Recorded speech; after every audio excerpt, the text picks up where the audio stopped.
পরে মৃত্যুর পর কবরের জিন্দেগি আছে, এরপরে পুলসিরাত আছে, এরপরে হাউজে কাউসার আছে, এরপর আমার আপনার সামনে হাসরের ময়দান আছে। এই সমস্ত কঠিন জায়গাগুলোতে আমার সবচেয়ে বড় বন্ধু হবেন তিনি কে? আসতে বলবেন না তিনি কে? আল্লাহ ছাড়া কোনো গতি নাই আমার আপনার। এই জন্য সবার আগে চিনবো কাকে? আসুন আমরা আল্লাহকে চিনে নেই। রাজি আছেন তো? রাত তো গোটা পড়েই আছে, সমস্যা কোথায়? কারো কোনো আপত্তি নাই তো? চতুর্দিকে ঘেরাও আছে, মাঝখানে গেট আছে, কিছুক্ষণ পর বলবো যে লাগাই দেন, যাওয়ার কায়দা নাই। ঠিক আছে না? আসুন আমরা আল্লাহকে চিনে নেই। চেনার জন্য সূরাতুল বাকারা লাগবে না, আলে ইমরান লাগবে না, মায়দা, নিসা, আনাফ, আরাফ, আনফাল, তাওবা, ইউনূস, হুদ এগুলো লাগবে না। ছোট্ট সূরা সবাই বলুন কুল হুয়াল্লাহু আহাদ আল্লাহুস সামাদ লাম ইয়ালিদ ওয়া লাম ইউলাদ ওয়া লাম ইয়াকুল লাহু কুফুয়ান আহাদ। আল্লাহ দুই না এক? আল্লাহ পরনির্ভর না স্বনির্ভর? আল্লাহ কাউকে জন্ম দেন? কারো থেকে জন্ম হয়ে এসেছেন? তার সমকক্ষ কেউ আছে নাকি? সূরা কাউসার, সূরা ইখলাস শেষ হয়ে গেল। আল্লাহর কি পরিচয়ের মধ্যে আল্লাহ রাব্বুল আলামিন দিয়েছেন, কিন্তু এর সঙ্গে প্যাঁচ লাগায় দেয় খ্রিস্টানরা, এর সঙ্গে প্যাঁচ লাগায় দেয় ইহুদিরা। খ্রিস্টানরা বলে কি?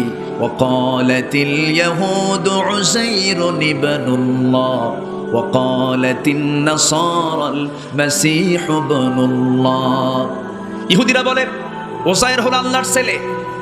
জোরে কোন? আরো জোরে। খ্রিস্টানরা বলে ওয়াকালাতিন নাসারাল মাসীহু ইবনুল্লাহ, ঈসা হলো আল্লাহর ছেলে। জোরে বলেন নাউযুবিল্লাহ। তাদের এই সমস্ত কথাগুলোর কোনো ভিত্তি আছে নাকি? আস্তে কোন আছে ভিত্তি? নাই। তাদের কি ঈমান আছে নাকি? তাদের কোনো ভিত্তি আছে নাকি? তাদের কোনো মূল্য আল্লাহর কাছে আছে নাকি? এক নাম্বার বন্ধু, আল্লাহকে আমি মানলাম কিন্তু আল্লাহর ওয়াহদানিয়াতকে মানলাম না, ঈমান থাকবে না। আল্লাহকে মানলাম, রাসূলকে মানলাম না, তা হবে না। আল্লাহ রাসূলকে মানলাম কিন্তু কিতাবকে মানলাম না, তাও হবে না। একটার সঙ্গে আরেকটার কানেকশন আছে না নাই? একটা বিল্ডিং গড়ে ওঠে এক কলাম দিয়ে না, 4-5টা কলাম ন্যূনতম লাগে। ইসলামের কলাম কয়টা? আসতে বলবেন না কয়টা? এই 5টা কলামের একটা কলামকে যদি কেউ অচল মনে করে, তার কি ঈমান থাকবে না? কি বলেন? ঈমান থাকবে না। ঈমান বিশ্বাসের ক্ষেত্রে যে সমস্ত মৌলিক বিষয়গুলো আছে, মৌলিক বিষয়ের একটা বাদ দিলে তার কি ঈমান থাকবে নাকি? ঈমান থাকবে না। আমার ভাইয়েরা, আল্লাহর প্রতি বিশ্বাস, আল্লাহর প্রতি অবিচল আস্থা একজন ঈমানদারের সবচাইতে বড় অর্জন। আর এটা যখন অর্জন হয়ে যাবে, আপনি তার মধ্যে আল্লাহর প্রতি ভালোবাসা পয়দা হয়ে যাবে। আমার ভাইয়েরা, আল্লাহর প্রতি অবিচল আস্থা এবং বিশ্বাস আনার কারণে যুগে যুগে অনেক আম্বিয়া কিরামকে দুনিয়া থেকে বিদায় করে দেওয়া হয়েছে। একজন নারীর কথা এই মুহূর্তে আমার মনে পড়ে গেল। ওই ফেরাউনের স্ত্রীর নাম কি ছিল? কি নাম? কি সম্মান তার, কি মর্যাদা তার! আল্লাহু আকবার। তিনি তাওরাতের অনুসারী। তার কিতাব কি ছিল? তাওরাত। অথচ তার দোয়া আল্লাহ পাক কোরআনে কোট করেছেন। একটু আসতে বলি সুবহানাল্লাহ। এর কারণ কি জানেন? তার সবচেয়ে প্রিয় কে ছিল? কে ছিলেন? তিনি আল্লাহকে কত কাছে টেনেছেন, তিনি কত কাছে আল্লাহকে নিয়েছেন, ওই আয়াতটাই প্রমাণ করে। যারা আলেম ওলামা তারা টের পাচ্ছেন। সূরা তাহরিমের শেষের দিকে আল্লাহ পাক 4 নারীর দৃষ্টান্ত দিয়েছেন। কয়জন নারীর? এর মধ্যে প্রথম দৃষ্টান্ত এসেছে হলো ইমরাত ফিরাউন, ইমরাত নূহ ও ইমরাত লূত। আসিয়া আলাইহিস সালাতু ওয়াস সালামকে যখন ফেরাউন বলল, আসিয়া, আমি তোমাকে কি সম্মান দেইনি? আমি তোমাকে রাজরানীর সিংহাসন দিয়েছি, আমি তোমাকে আমার সেকেন্ড বানিয়েছি, আমার পরেই তোমার স্থান, তোমার কথায় জাতি ওঠা বসা করবে, সব দিয়েছি তোমাকে। এত কিছু পাওয়ার পরেও তুমি তাওরাতকে অনুসরণ করলা, তুমি মুসার দ্বীনকে গ্রহণ করলে, মুসাকে নবী হিসেবে বিশ্বাস করলে। আসিয়া বলছেন, আমার স্বামী, সত্যকে কখনো আড়াল করা যায় না। একটু আসতে বলুন সুবহানাল্লাহ। এত বড় পদ থেকে, এত বড় পদে সমাসীন হয়ে তিনি কিভাবে সত্যকে আঁকড়ে ধরলেন? বললেন, আমার স্বামী, আমি শুধু ঈমান আনি নাই, আমি আপনাকে ওই ঈমান আনার আহ্বান জানাচ্ছি। যারা দায়ী হয় তারা সব জায়গায় দাওয়াত দেয়, তারা সব জায়গায় দাওয়াত দেয়। বেলাল মুনিব উমাইয়া তাকে ধরে ঘরের মধ্যে চেপে ধরে বলছে, সত্যি করে বলতো, আবু জেহেল যে বললো কত কি সত্য, তুই কি ইসলাম কবুল করেছিস? বেলাল উমাইয়া কালো মানুষ বেচারা, শুধু কালো না, ঘন কালো। এরকম কালো মানুষ এখানে একজনও নাই। এই কালো বেলাল হাবশী গোলাম, যাকে মেরে ফেললেও কোনো বিচার নাই, মুনিব উমাইয়ার সামনে অকপটে নির্ভীক সৈনিকের মতো বলে ফেলছে, উমাইয়া তুমি শুনবে কেন, তুমি দেখো। কি দেখাবি তুই? বেলাল বলছেন, আশহাদু আল্লা ইলাহা ইল্লাল্লাহু ওয়াহদাহু লা শারীকা লাহু ওয়া আশহাদু আন্না মুহাম্মাদান আবদুহু ওয়া রাসূলুহু। বুকে কোনো ভয় আছে নাকি? যে আল্লাহকে ভালোবাসবে তার বুকে অন্য কোনো ভয় আসবে নাকি বলেন? বিন্দু পরিমাণ কোনো ভয় পেলেন না। উমাইয়া বলে ফেলল, বেলাল রে তুই তো আমার সঙ্গে কোনোদিন বেয়াদবি করিস নাই, কিন্তু আজকে তোর এমন ধরনের সাহস কি দিয়ে দিল? বেলাল বলছে, ও আমার মনিব উমাইয়া, আমি তোমাকে খুব ভালোবাসি, তুমিও কালেমা পড়ো। একটু আসতে বলি সুবহানাল্লাহ। ঢেকি স্বর্গে গেলেও, এলাকায় এই কথা আছে নাকি? ঢেকি স্বর্গে গেলেও বাড়া বাঁধে না? আচ্ছা, লক্ষ্মীপুর তো, নোয়াখালী তো, এটা আলেমদের অঞ্চল, বলি আলহামদুলিল্লাহ। এই এলাকায় এসে ওয়াজ করা সহজ না, এলাকার প্রত্যেকটা জনগণই আলেম। আলহামদুলিল্লাহ বলেন, জোরে বলি আলহামদুলিল্লাহ। প্রতিটি মাহফিলে যখন যাই আমি প্রাণ পাই, জানেন এদেশের সমস্ত আলেম ওলামা যত জেলায় মাহফিল করতে গিয়ে যতটুকু মজা পান, তার চাইতে বেশি মজা পান হলো নোয়াখালী লক্ষ্মীপুরে। কেন জানেন? শ্রোতাগুলো আলেম, শ্রোতাগুলো তারা জ্ঞানী। আলহামদুলিল্লাহ বলেন, মজা পাওয়া যায়। পিছনে কথা হচ্ছে, স্কুলে মনে হয় নড়াচড়া হচ্ছে, একটু পিছনে আওয়াজগুলো বন্ধ করে দেন। সম্মানিত ভাইয়েরা, আমাকে শুনতে পাচ্ছেন তো সবাই? আচ্ছা, বেলাল উনি জানেন যে আমাকে উমাইয়া যে কোনো মুহূর্তে মেরে ফেলতে পারে, কিন্তু উনি কি ভয় পেয়েছেন? ওনার দিলে কার ভয়? যার দিলে আল্লাহর ভয়, দুনিয়ার কোনো ভয় থাকতে পারে? থাকতে পারে না। এই দিলের ভিতরে আল্লাহ ছাড়া কোনো ভয় ঢুকানোই হলো শিরক। ভয় ঢুকানো কি? শিরক। কোনো ভয় ঢুকানো যাবে না। সম্মানিত ভাইয়েরা, সম্মানিত উপস্থিতি, শেষ পর্যন্ত উমাইয়া বলল, তুই কি জানিস আমি তো কি করতে পারি? বেলাল বললেন, মেরেই ফেলতে পারো, আর কি হবে? এর চাইতে বেশি কিছু হবে না তো। কিভাবে তারা জান্নাতকে কিনে নিয়েছেন, জোরে বলি সুবহানাল্লাহ। রেগে ক্ষেপে গুসায় ফেটে পড়ে উমাইয়া নিজেকে জব্দ ভেবে, আমি অপমানিত হলাম, থাপ্পড় মেরে জমিনে ফেলে দিয়া, খেজুর গাছের পাকানো রশি দিয়া জীবজন্তুর মতো গলার সাথে দড়ি শক্ত করে বেঁধে টেনে হেঁচড়ে তপ্ত বালুর উপরে চিৎ করে শুয়ে রেখে পাথর চাপা দিয়ে বলছে, বেলাল ইসলাম ছাড়বি না? ছেড়ে দে। বেলালের মুখ থেকে আসতেছে, কুল হুয়াল্লাহু আহাদ। উমাইয়া আর পারে না, উমাইয়া ক্লান্ত, মারতে মারতে ক্লান্ত।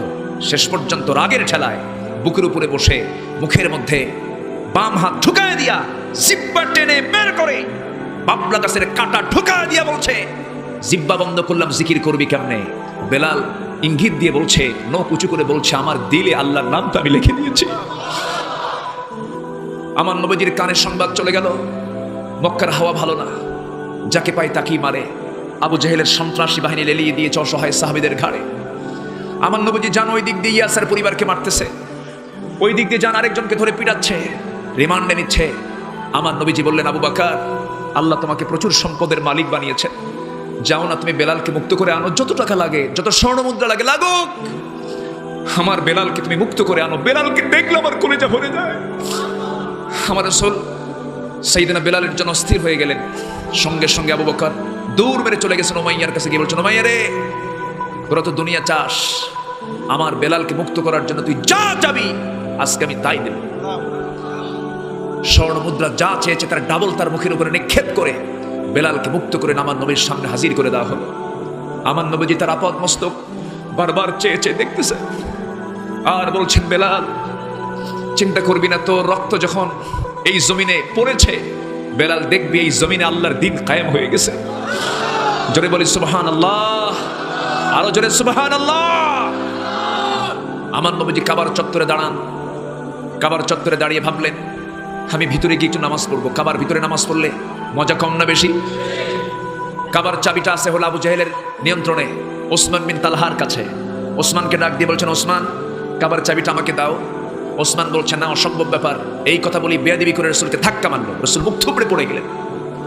আমার নবী আস্তে করে দাঁড়িয়ে বললেন, ওসমান আমাকে ধাক্কা মেরে ফেলে দিলা, তুমি কি জানো ওই কাবার চাবি একদিন আল্লাহ আমার হাতে তুলে দিবে? জোরে বলি সুবহানাল্লাহ। ওসমান বিন তালহা থরথর করে কাঁপা শুরু করছে। মুহাম্মদ যা বলে তাই তো হয়, সে তো কোনোদিন মিথ্যাবাদী হতে পারে না, অবশ্যই তার হাতে চাবি চলে আসবে। এখন ওসমান বিন তালহা বলছে, মুহাম্মদ বিন আব্দুল্লাহ, আমি তোমাকে চাবিটা দিতে পারি, তবে শর্ত হলো এই নিউজ যেন আবু জেহেলের কানে না যায়। আল্লাহু আকবার বলবেন না? আমার নবীজি বলেন কেউ জানবে না, তুমি আমাকে দাও না, কাবার মালিকের সাথে আমি একটু প্রেম করতে চাই, একটু সেজদা দিতে চাই। দরজা খুললেন, তালা খুললেন, ভিতরে ঢুকে দেখেন সেজদা দেওয়ার জায়গা নাই।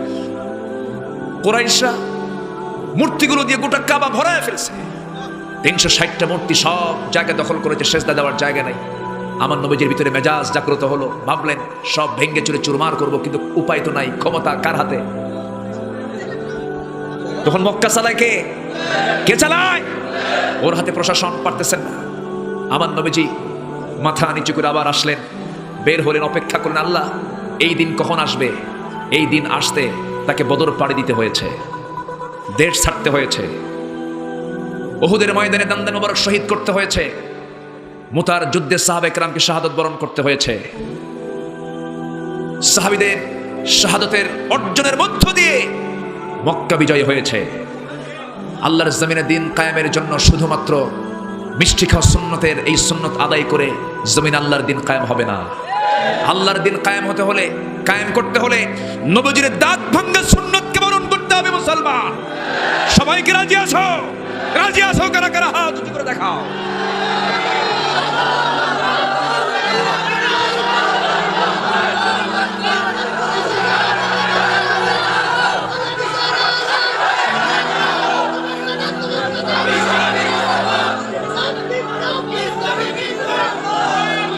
আল্লাহ সবার হাতকে কবুল করুন, জোরে বলে আমিন, আরো জোরে আমিন। হাত নামান। কষ্ট পাচ্ছেন? কোন অসুবিধা? আল্লাহি আমি কাউকে ইন্ডিকেট করে, কাউকে শত্রু মনে করে আমি কখনো কথা বলি না। আমি চাই আমিও বাঁচি, আপনিও বাঁচেন। আমি চাই সবাই আমরা আল্লাহর পথে, আল্লাহর দেওয়া ইসলামের সুশীতল ছায়াতলে আমরা সমবেত হই। আল্লাহ কবুল করুন, জোরে বলি আমিন, আরো জোরে আমিন। কোন মহিলার কথা বলছিলাম? আসিয়ার কথা। আল্লাহু আকবার, কি নারী ছিলেন! আল্লাহ তাআলা এমনিতে কোট করেন নাই, সূরা তাহরিমে দিয়েছেন। আল্লাহ পাক তার নামটা। বসেন, দোয়া করে দেব। হ্যাঁ, চালাবো আলোচনা? আলোচনা চালাবো কতক্ষণ? পুরা রাত? উনি কয় পুরা রাত, এরকম সভাপতি তো দরকার। সারা রাত থাকবেন? থাকতে রাজি আছেন? আপনারা থাকবেন, আমি কিছুক্ষণ পর চলে যাব। না, আমরা সময় মতো শেষ করব, ভয় পাওয়ার কোনো কারণ নেই। আমরা সময় মতো শেষ করে দেব। যে আয়াত দুটো ধরেছি আমরা সময় মতো সব শেষ করে ফেলবো। জোরে বলি ইনশাআল্লাহ। আল্লাহ তুমি এলাকার সকল ভাইদের প্রতি রহমত নাজিল করো, মা বোনদেরকে ঈমান নিয়ে টিকে থাকার তৌফিক দাও। আসিয়া আলাইহিস সালাতু ওয়াস সালাম ফেরাউনকে বলছে, ফেরাউন আমার স্বামী, আমি আপনাকে লাইক করি, কিন্তু আপনি আমাকে যদি হুররিকতা ও মুযিকতা, টুকরো টুকরো অথবা আগুনে জ্বালিয়ে দেন, আমি হাসি মুখে মৃত্যুকে আলিঙ্গন করব, কিন্তু আমি আল্লাহর মহব্বত ছাড়তে পারবো না। সবচেয়ে কার মহব্বত? না স্বামীর মহব্বত, ছেলের মহব্বত, মেয়ের মহব্বত, সম্পদের মহব্বত? কার মহব্বত?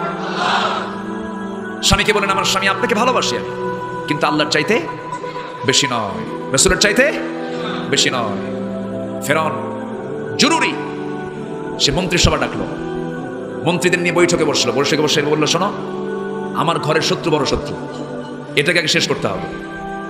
জল্লাদ ডাকো, জল্লাদ ডেকে ওর সামনে হাজির করো, একটা একটা করে অঙ্গ তার কেটে ফেলো।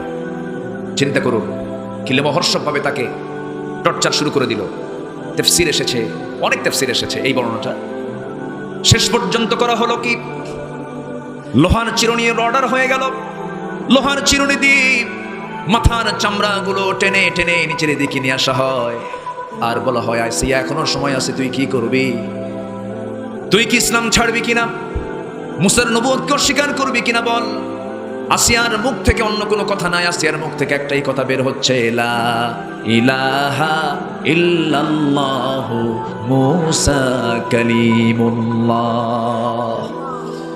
একটাবারের জন্য তিনি স্বীকার হলেন না। চোখের সামনে তিনি হাসতে হাসতে বিদায় নিচ্ছিলেন, এমন সময় তিনি হাত উঁচু করে আকাশের দিকে তাকিয়ে, সবচেয়ে প্রিয় আমার কে? সে আল্লাহকে ডাক দিয়ে বলছেন, রব্বি বিনিলি ইনদাকা বাইতান ফিল জান্নাহ ওয়া নাজ্জিনি মিন ফিরআউনা ওয়া আমালিহি। আল্লাহ তাআলা তুমি আমাকে ইনদাকা তোমার কাছে বাইতান একটা ঘর, বুয়ুত মানে বহু ঘর, এখানে এক বচন এসেছে মাত্র একটা ঘর তোমার কাছে জান্নাতের মধ্যে, তোমার কাছে তোমার ঘরের সঙ্গে একটা ঘর দিলে আমি খুব খুশি, তুমি আমার একটা ঘর দিয়ে দিবা এবং তুমি আমাকে ফিরআউনের অনিষ্ট থেকে আমাকে নাজাত দিয়ে দিবা। তোমার কাছে আমি যেতে চাই, তোমার পাশের ঘরে আমি ঘর বানিয়ে থাকতে চাই, তুমি আমাকে সেই একটা ঘর বানাইয়া দাও। জোরে বলি সুবহানাল্লাহ। এমন দোয়া পৃথিবীর কোনো মানুষ করতে পারে না আজ পর্যন্ত। এই জন্য আসিয়ার দোয়াটা কোরআনে কারীমের মতো এই কিতাবের মধ্যে তার দোয়াটা আল্লাহ রাব্বুল আলামিন কোট করে নিয়েছে।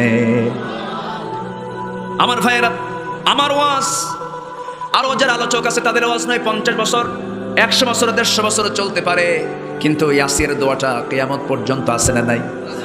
লোকমান আলাইহিস সালাতু ওয়াস সালাম একজন নবী ছিলেন না, সাধারণ একজন মানুষ ছিলেন, কালো কুসকুসে মানুষ ছিলেন। বেলালও কালো, লোকমানও কালো ছিলেন। 3 কালোর কথা আজকে যদি সুযোগ পাই বলবো। কয় কালো? 3 কালোর কথা বলবো আমরা। 2 কালো অলরেডি মুখে উচ্চারণ হয়ে গেছে, 1 কালোর কথা বলে দিয়েছে। কালো হলো ভিতরটা তার কি সাদা। আল্লাহ তাআলা বাইরটা দেখবেন না ভিতরটা দেখবেন? ভিতরটা দেখবেন, কারণ তাদের মহব্বত ছিল সবচেয়ে কার সাথে বেশি? আল্লাহর সাথে বেশি।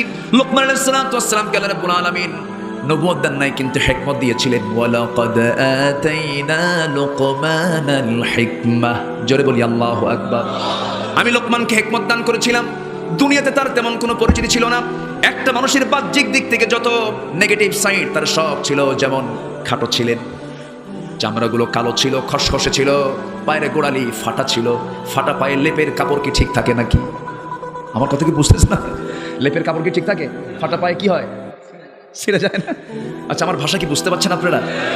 আচ্ছা, পাগুলো ছিল ফাটা ফাটা, নাকগুলো ছিল, নাকটা ছিল মোটা, ঠোঁটটা ছিল মোটা, চুলগুলোর কোনো সাইজ বাইজ ছিল না, দেখে কেউ পছন্দ করতো না, তার কোনো পরিচয় কেউ জানতো না।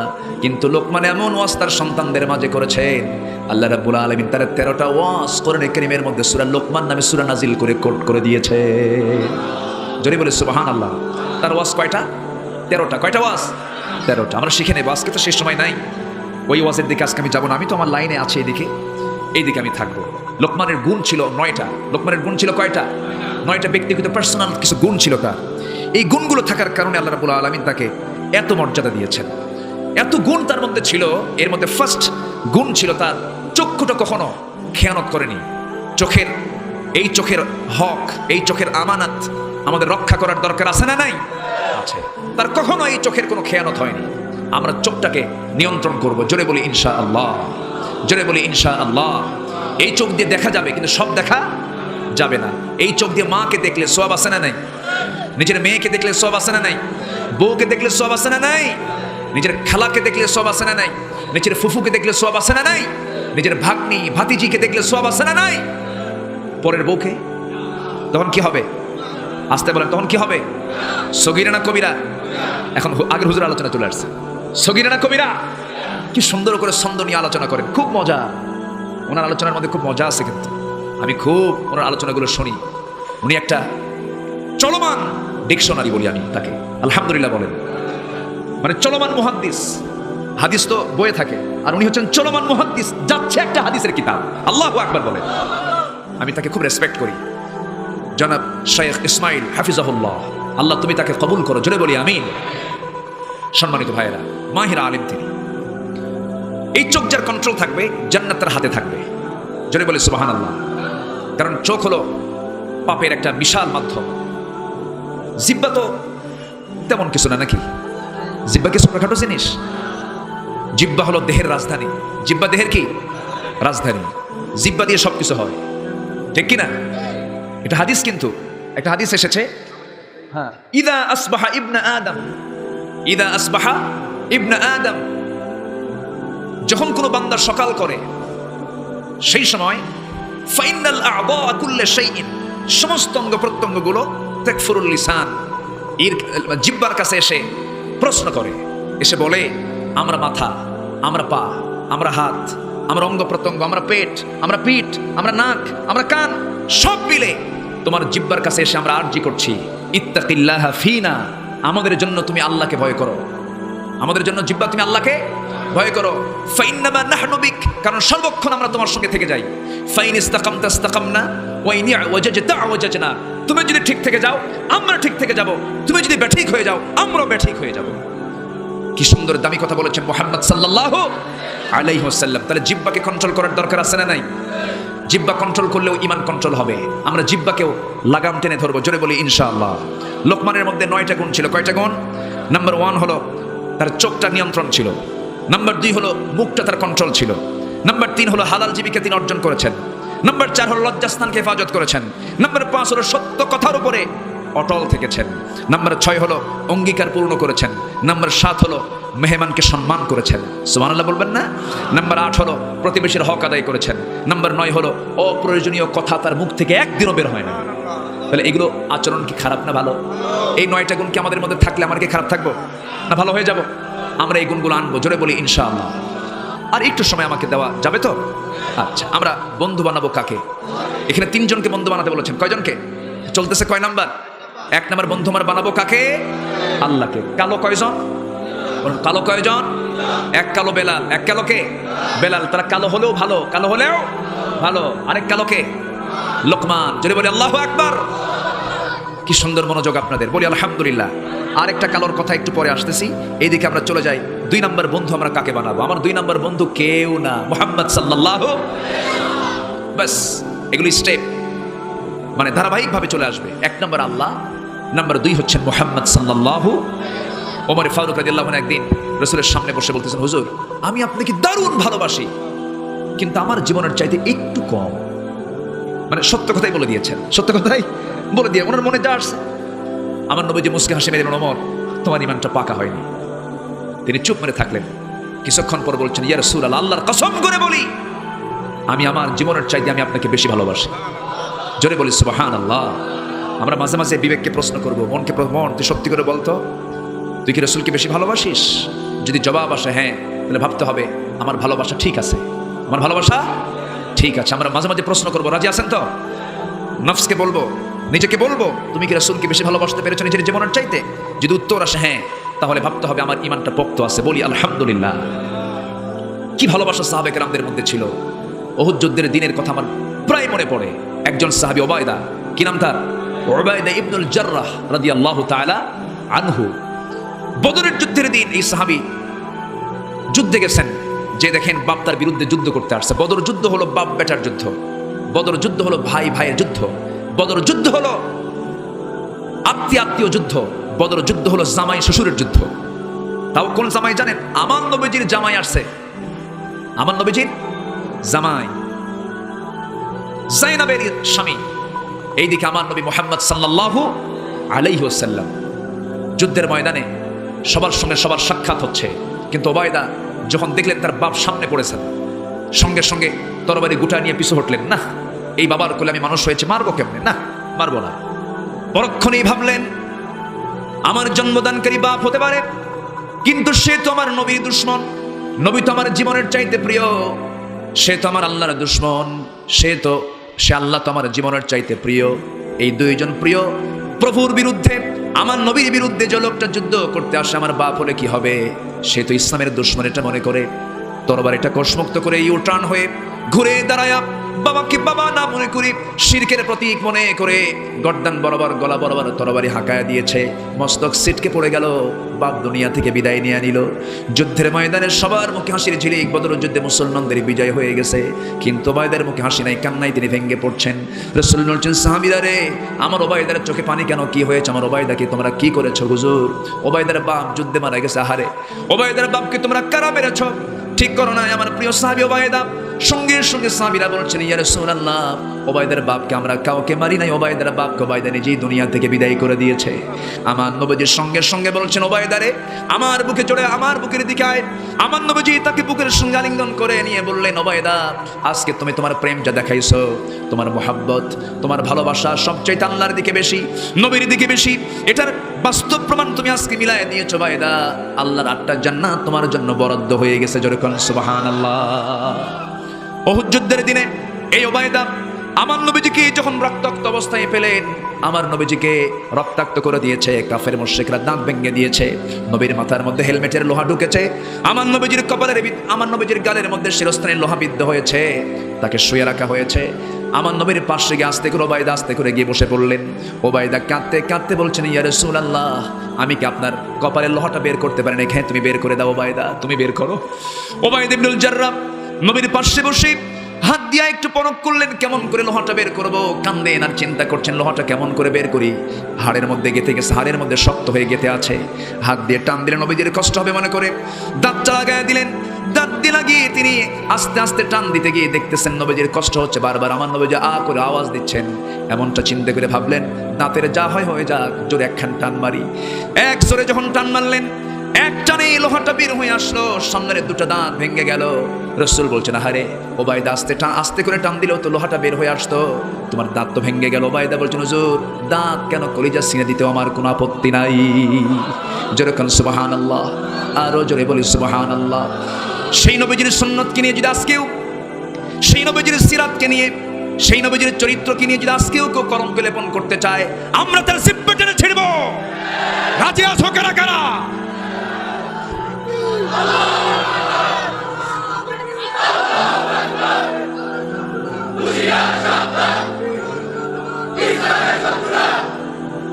আল্লাহ সবাইকে বোঝার তৌফিক দান করুন। জোরে বলে আমিন। আজ আমার দেশে বুক উঁচু করে রসুলকে কটাক্ষ করে কথা বলে, বুক উঁচু করে রাজপথে হাঁটা চলাফেরা করে, আছে না নাই? সময় আসবে, জোরে বলি ইনশাআল্লাহ, জোরে বলি ইনশাআল্লাহ। আল্লাহ সবাইকে বোঝার তৌফিক দান করুন। তুমি আমার বাপকে গালি দাও, আপত্তি নাই, আমি ধৈর্য ধরবো। আমাকে গালি দাও, ধৈর্য ধরবো। থার্ড পারসনকে গালি দাও, ধৈর্য ধরবো। আল্লাহকে নিয়ে, রাসূলকে নিয়ে কোনো কথা বললে কোনো আপিল চলবে না। এটা আমার অস্তিত্ব, এটা আমার কি অস্তিত্ব। অস্তিত্বকে আমার বিলীন হতে দেব না। রাজি আছেন সবাই? সবাই রাজি আছেন তো?